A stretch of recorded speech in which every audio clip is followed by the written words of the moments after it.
गांव का माहौल हमेशा से शांत और अपनापन भरा होता है। ऐसा ही एक गांव था सरसोंपुर, जहां खेतों की हरियाली और लोगों के दिलों की सादगी इस गांव की पहचान थी। वहीं इस गांव की एक पुरानी हवेली में रहता था शंकर, एक 55 साल का विधुर, जिसके जीवन की एकमात्र उम्मीद थी उसका बेटा राजीव। शंकर के घर के बिल्कुल सामने वाली कोठी में कुछ महीने पहले ही एक महिला अपने बच्चे के साथ रहने आई थी। नाम था सुधा, लगभग 40 वर्ष की, सौम्य और सरल स्वभाव की। उसके पति का देहांत हो चुका था और वह अपने ससुराल वालों से अलग होकर इस गांव में रहने आई थी। गांव में नई पड़ोसी को लेकर लोग तरह तरह की बातें कर रहे थे, पर शंकर का मन जानता था कि एक अकेली औरत के लिए समाज की बातें सबसे भारी होती हैं। शंकर ने तय किया कि वह सुधा की मदद करेगा, बस एक पड़ोसी के नाते। धीरे धीरे शंकर और सुधा के बीच एक सहज मित्रता होने लगी। सुधा का बेटा मोहित और शंकर का पोता आयुष एक ही स्कूल में पढ़ते थे।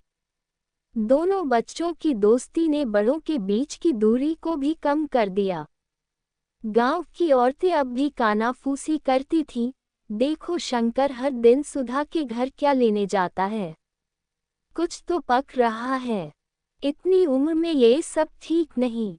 पर सुधा ने कभी ध्यान नहीं दिया। उसे पता था कि लोग क्या सोचते हैं। उससे ज्यादा अहम ये था कि उसका बेटा खुश था और शंकर उसके लिए एक पिता के समान था। एक दिन शंकर बीमार पड़ गया। सुधा ने उसकी बहुत सेवा की। दवा से लेकर खाना तक सब कुछ सुधा ने ही संभाला। गांव वालों की आंखों में अब सवाल कम और सम्मान ज्यादा था। शंकर की तबीयत ठीक हुई तो उसने सुधा से कहा, सुधा, जीवन में बहुत अकेलापन है, क्या हम दोनों एक दूसरे का सहारा बन सकते हैं? समाज क्या कहेगा मैं नहीं जानता, लेकिन मैं तुम्हारा साथ जीवन भर चाहता हूँ, एक साथी की तरह, एक इंसान की तरह। सुधा की आंखों में आंसू थे। वह चुप रही। कुछ क्षणों बाद बोली, शंकर जी, मुझे आपके साथ जीवन बिताने में कोई आपत्ति नहीं है, पर एक शर्त है, हमें अपने बच्चों से भी ये पूछना होगा। राजीव और मोहित को जब ये बात पता चली तो उन्होंने बिना किसी झिझक के अपनी स्वीकृति दी। गांव में ये खबर फैल गई। कुछ ने कहा, ये क्या बुढ़ापे में शादी, पर कुछ ने सराहना की, कितनी हिम्मत की बात है। जीवन साथी की जरूरत किसी उम्र में भी हो सकती है।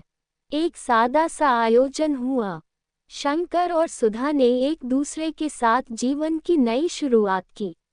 ये कहानी सिर्फ दो लोगों की नहीं, बल्कि समाज के बदलते नजरिए की भी है। जब इंसान अपने दिल की सुने और समाज उसे समझने लगे, तभी असली बदलाव आता है। अगर आपने अभी तक चैनल को सब्सक्राइब नहीं किया तो कर ले।